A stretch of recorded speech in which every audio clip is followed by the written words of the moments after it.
Shoaib Akhtar Pakistan cricket team की शर्मनाक performance और 34 साल के बाद वेस्ट इंडीज से सीरीज हारने के बाद पाकिस्तान के हेड कोच माइक हैसन के ऊपर बरस पड़े और शोएब अख्तर ने बड़े सख्त अल्फाज यूज किए माइक हैसन के लिए। वो शोएब अख्तर के सख्त अल्फाज क्या हैं और शोएब अख्तर ने पूरी टीम की परफॉर्मेंस एक साइड पे रख के माइक हैसन को ही क्यों चुना और माइक हैसन के ऊपर क्यों बरस पड़े, वो शोएब अख्तर के सख्त अल्फाज क्या थे और माइक हैसन के बारे में क्या इंपॉर्टेंट बात थी, वो इस वीडियो के अंदर क्लियर करने जा रहा हूँ। बात को बड़े गौर से और तवज्जो से सुनिए। जब से Pakistan cricket team West Indies से थर्ड ओडीआई और सीरीज ओडीआई के अंदर हारी है और 34 साल के बाद हारी है, तो फिर पाकिस्तान के लेजेंड क्रिकेटर की बात करें या फिर पाकिस्तान के कमेंटेटरों की बात करें, सब पाकिस्तान टीम के ऊपर बरस पड़े हैं। और इसी दौरान पाकिस्तान के साबिक legend cricketer fast bowler Shoaib Akhtar Pakistan के हेड कोच के लिए बड़े अल्फाज यूज करते हैं। चलते हैं शोएब अख्तर के इन बड़े अल्फाजों के ऊपर। शोएब अख्तर बोलते हैं, शोएब अख्तर कहते हैं कि माइक हैसन एक अच्छे टी20 कोच हैं, लेकिन मुझे नहीं मालूम कि इनमें वनडे फॉर्मेट के लिए क्या खूबियां हैं। वनडे में कामयाबी के लिए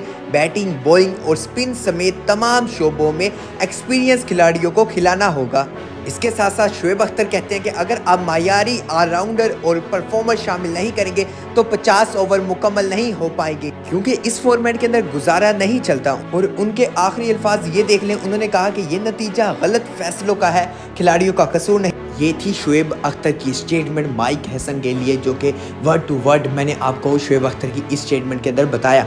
आप ये देख लें, शोएब अख्तर ने बड़ी इंपॉर्टेंट बातें कही माइक हैसन के मुतालिक, क्योंकि माइक हैसन जो चाहते हैं, माइक हैसन ये कहते हैं कि माइक हैसन कहते हैं जब तक मैं हूँ मैं चाहता हूँ कि ऑलराउंडर के ऊपर पूरी टीम मुश्तमिल करूँ और पूरी दुनिया के अंदर सबसे यूनिक टीम बनाऊँ पाकिस्तान को, जिसके अंदर ऑलराउंडर तकरीबन शामिल होंगे पूरी टीम के अंदर। और यही बात शोएब अख्तर ने बात कही कि आप ओडीआई एक ऐसा फॉर्मेट है आप गुजारा नहीं कर सकते, क्योंकि आप कहें कि मैं ऑलराउंडर खिलाऊंगा 3 से 4 और फिर आप गुजारे के ऊपर जा रहे हैं और आप अपने जो 5 से 4 स्पेशलिस्ट बॉलर हैं उनके साथ नहीं जा रहे और 1 से 2 पार्ट टाइम बॉलर से आप 10 ओवर करवा रहे हैं। ये गुजारा ना तो अब चलेगा और ना नेक्स्ट टाइम आप किसी भी बड़ी टीम के साथ खेलेंगे, नहीं चलेगा। क्योंकि आप ये देख ले, जितनी बड़ी बड़ी टीमें हैं, आप चाहे ऑस्ट्रेलिया की बात करें या फिर इंग्लैंड की बात करें या न्यूजीलैंड की बात करें, वो 90% मैचेस के अंदर अपने 5 स्पेशलिस्ट बॉलर के साथ मैदान में उतरती है। वो ऐसा नहीं है कि 2 पार्ट टाइम बॉलर के ऊपर रिलाई करती है, क्योंकि वो जानती है कि अगर जिस तरह का पिच मुश्किल हुआ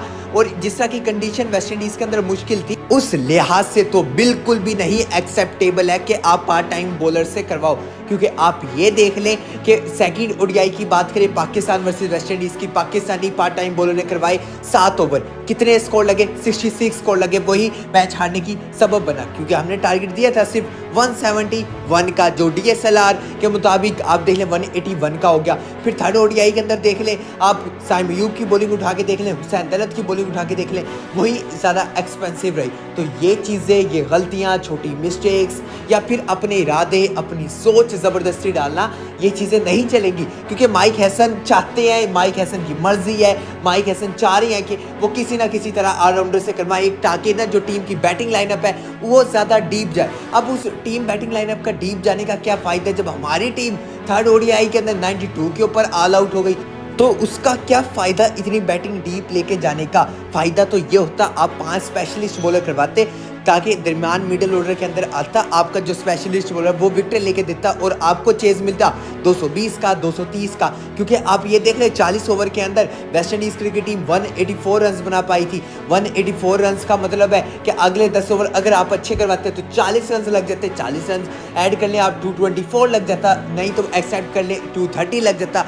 तो ये स्कोर था और ये चीज़ एक्सेप्टेबल भी था, ना प्रेशर होता और ये चीज़ हो भी जाता 230 तक।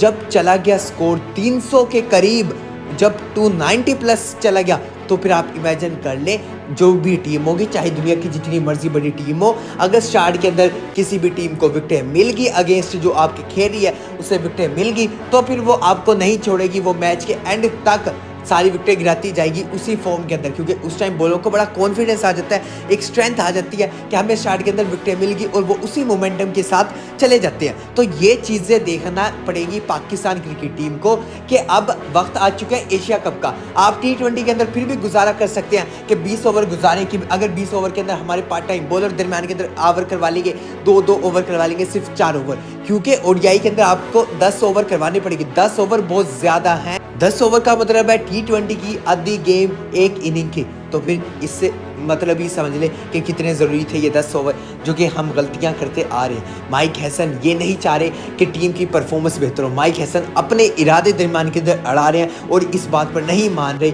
उम्मीद करते हैं माइक हैसन की सोच तब्दील हो, क्योंकि माइक हैसन चाहते हैं पाकिस्तान की परफॉर्मेंस बेहतर, चाहते तो वो यही है कि उनका नाम बढ़े, चीज़ें बढ़े, लेकिन ऐसा नहीं चल रहा। तो फिर आपको फैसले दूसरे करने पड़ेंगे, दूसरी तरफ जाना पड़ेगा। उम्मीद करते हैं पाकिस्तान क्रिकेट टीम की परफॉर्मेंस बेहतर हो। मिलता हूँ आपसे अगली वीडियो में, तब तक के लिए अल्लाह हाफिज़।